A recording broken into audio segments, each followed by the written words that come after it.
2장. 성경을 읽는 맛을 아는가? 기도는 어렵다. 그리고 성경 읽기도 어렵다. 기도와 말씀, 이 두 가지는 기독교 신앙의 기본이지만 너무 어렵다. 늘 무능한 인간이라고 생각해서 어쩔 수 없다.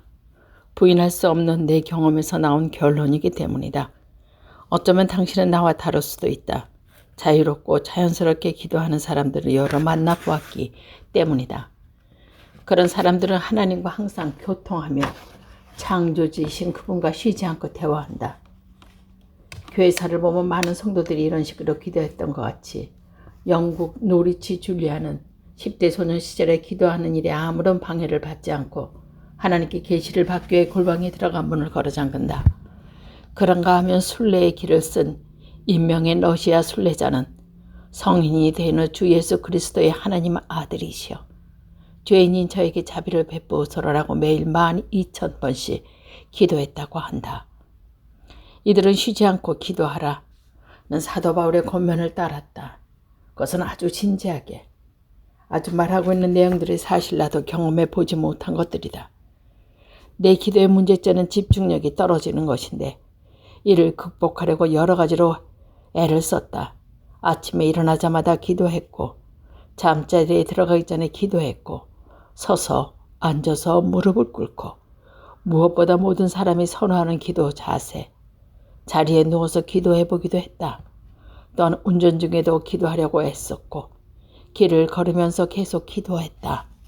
혼자서 기도도 해보기도 했고, 아내와 함께 혹은 자녀들과 함께 기도도 했다. 나는 확실히 기도의 모델을 찾으려고 애를 썼다. ACTS 기도법, 경배, 고백, 감사, 간구의 첫 글자를 따서 만든 기도법이었다. 적용해 보기도 했는데 그 방법은 확실히 효과가 있었다. 적어도 얼마나 동안은 하지만 알다시피 이런 방법을 쓰려면 어느 정도 자기 훈련이 필요하다. 기도 시간을 따로 정해야 하고 장소도 물색해야 한다. 그래서 난 운전 중 기도에 실패했다. 집중적으로 기도하기 위해서는 반드시 매일 구별된 시간과 장소를 정해두고 기도해야 한다. 나는 아침에 일어서자마자 기도한다.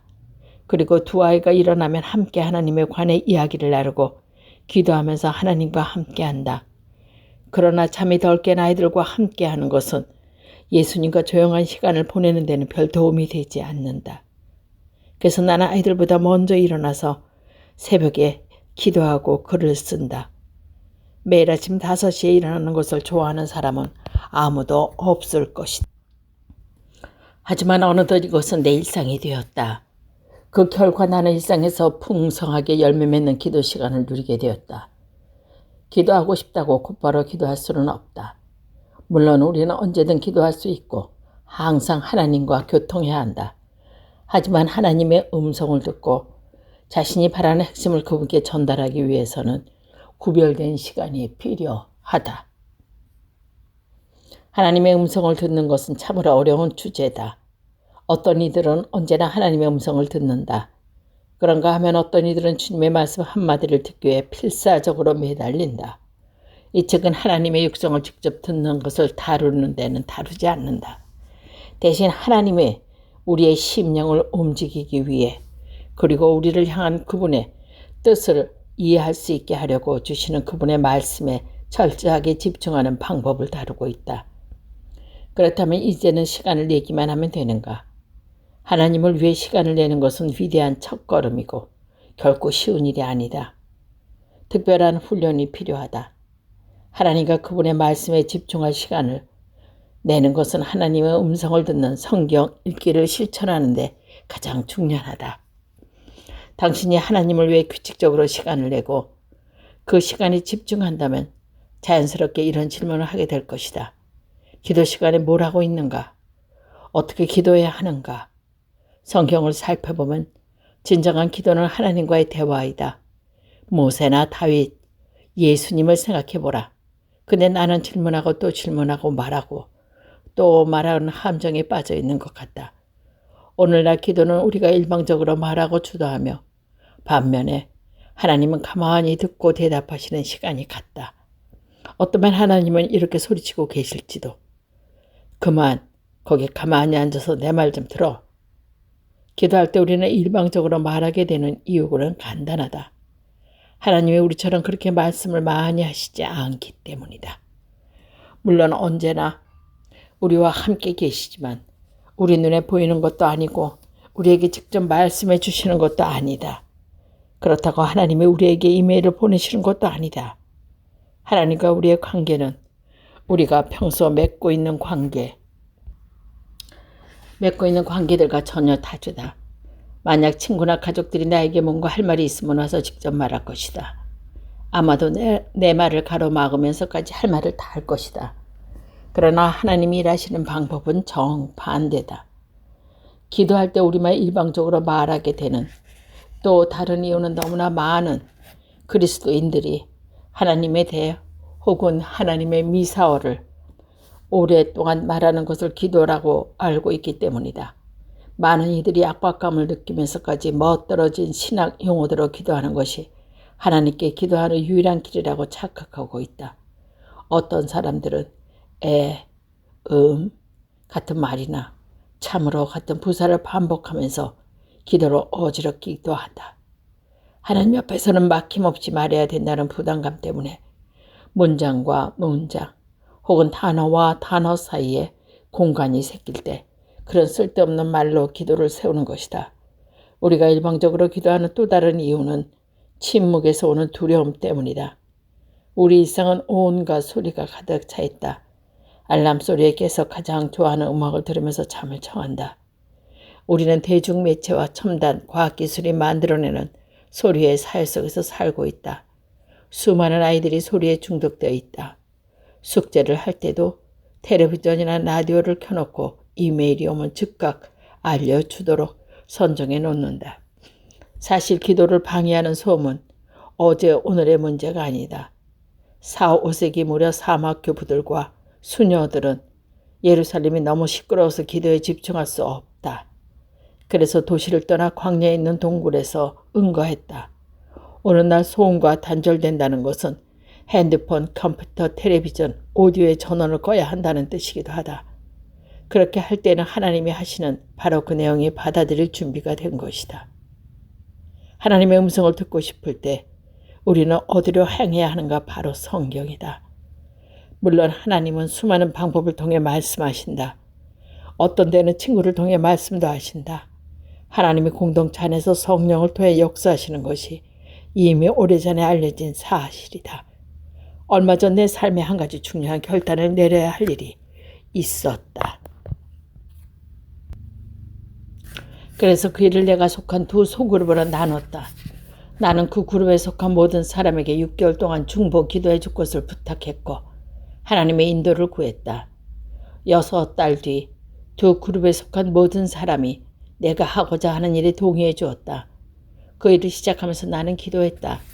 특히 나를 인도하기 위해 공동체를 통해 역사하신 것에 감사했고 두 그룹의 의견 일치를 보았을 때 그것이 곧 하나님이 내게 주신 응답이라는 것을 믿게 하는 것에 감사했다. 자연 속에서 혹은 당신만의 특별한 공간에서 하나님의 음성을 들을 수도 있다. 그의 목소리를 듣기 위해서 일상에서 벗어나는 것도 필요하다. 많은 사람들에게 하나님의 창조 세계 속에서 시간을 보내는 것이 그분의 음성을 들을 수 있는 가장 좋은 방법이기도 하다. 우리 가족에게는 미네소타 북부의 숲이 우거진 땅이 하나 있다. 나는 그 숲을 혼자 걸으면서 하나님과 친밀한 교제를 나누고 혼란스러운 인생의 문제에 대한 해결을 얻기도 한다. 어떤 이들은 일명 듣는 기도를 통해 놀라운 경험을 한다. 이 기도는 침묵 기도인데 가만히 앉아서 하나님의 말씀하실 때까지 기다리는 것이다. 이때 기도자는 먼저 하나님께 묻고 하나님의 응답하실 때까지 귀를 기울이며 기다린다. 이때 응답이나 축복의 음성을 직접 듣기도 한다. 하나님의 음성을 듣기 위한 이 모든 방법은 유효하다. 그러나 이 방법들은 친밀한 결합이 있다. 응답을 받지 못할 수도 있다는 것이다. 어쩌면 당신이 그 방법대로 하고 하나님의 계시를 받지 못할 수도 있다. 또 당신이 받은 감동이 잘못된 것일 수도 있다. 물론 나는 앞서 언급한 두 소그룹을 통해 하나님이 나에게 말씀하셨다고 생각한다. 그러나 그들은 자신들의 생각에 따라 그렇게 했는지도 모른다. 내가 숲속을 걸으며 받은 응답도 하나님께서 온 것이 아니다. 내 생각일 수 있다. 듣는 기도를 지지하는 사람조차 어느 것이 하나님께서 온 음성이고 어느 것이 다른 곳에서 온 것인지 정확히 모른다고 인정한다. 우리는 하나님이 주신 단 한 가지 무한 계시를 소유하고 있다.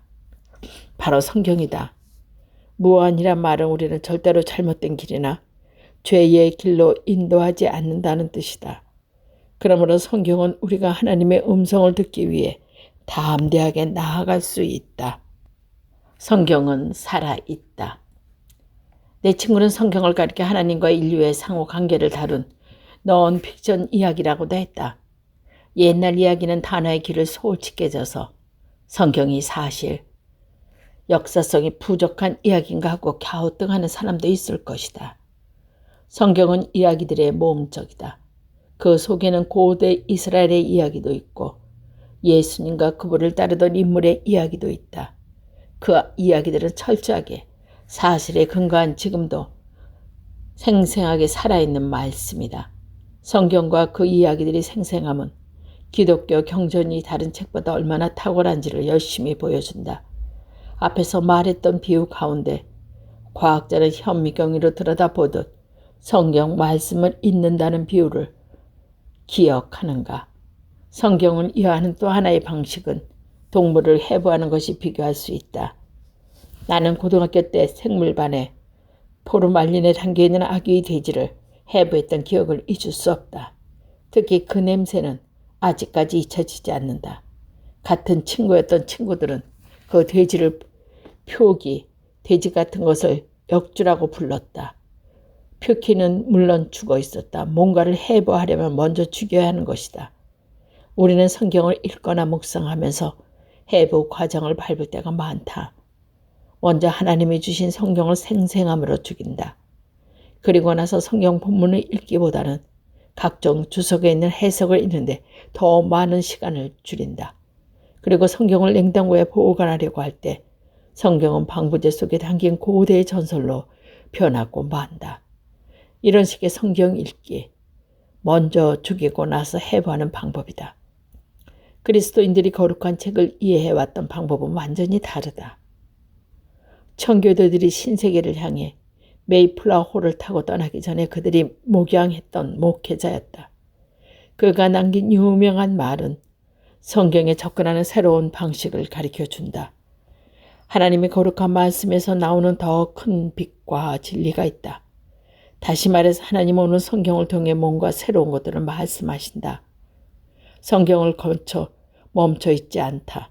그것은 오래된 사건들을 기록해 놓은 단순한 역사의 교과서가 아니다. 성경은 지금도 생생하게 살아있는 말씀이며 움직이고 있다. 또한 성경에는 사람들의 삶을 변화시킬 수 있는 능력이 있다. 성경은 어쩌면 성경 말씀은 살아있다는 말을 불가사하다고 생각할지 모른다. 성경책이 옆에 있다면 한번 쳐다봐라. 아마 전혀 생명력이 없어 보이는 모습으로 놓여 있을 것이다. 속은 죽은 나무 둥지를 만들어줬고 겉은 죽은 소의 가죽으로 덮여 있을 것이다. 아무리 봐도 살아있는 느낌이 들지 않는다. 그러나 전혀 다른 의미에서 성경은 살아있다. 성경 말씀은 하나님의 감동으로 쓰여진 것이기 때문에 하나님의 영을 우리 안에 불어넣을 수 있는 능력이 있다. 그 사실을 이런 식으로 한번 생각해 보라. 그리스도를 따르는 사람들은 성경이 완성되었지만 기록은 계속되고 있다고 믿는다. 성경은 그 진리를 우리 마음속에 지금도 기록하고 있으며 그 말씀 한마디 한마디를 새로운 상황, 새로운 시대, 새로운 문화 속에서 끊임없이 이야기하고 있다. 하나님의 영은 여전히 존재하시며 우리에게 성경을 믿음으로 읽을 수 있도록 능력을 주신다. 다른 어떤 책도 이와 같을 수 있다. 그러나 어떻게? 지금까지의 내용들은 그리 어렵지 않은 것들이다. 근데 이제 커다란 의문이 생긴다. 그러면 성경을 읽을 때 어떻게 성경을 받을 수 있겠는가? 성경을 읽을 때 성령이 우리를 인도하고 계신 것을 어떻게 알고 있습니까? 답은 있다. 바로 말씀으로 기도하는 것이다. 즉 혼자서 혹은 기도 모임, 성경 공부, 그룹과 함께 기도할 때 성경을 사용하는 것이다. 성경으로 기도한 후에 잠시 멈추고 하나님은 무한 성경 말씀을 통해 무엇을 말씀하시는지 귀 기울여 보라. 지난 1500년 동안 그리스도인들이 성경 말씀을 통해 하나님의 음성을 들어본 이유가 바로 이것이다.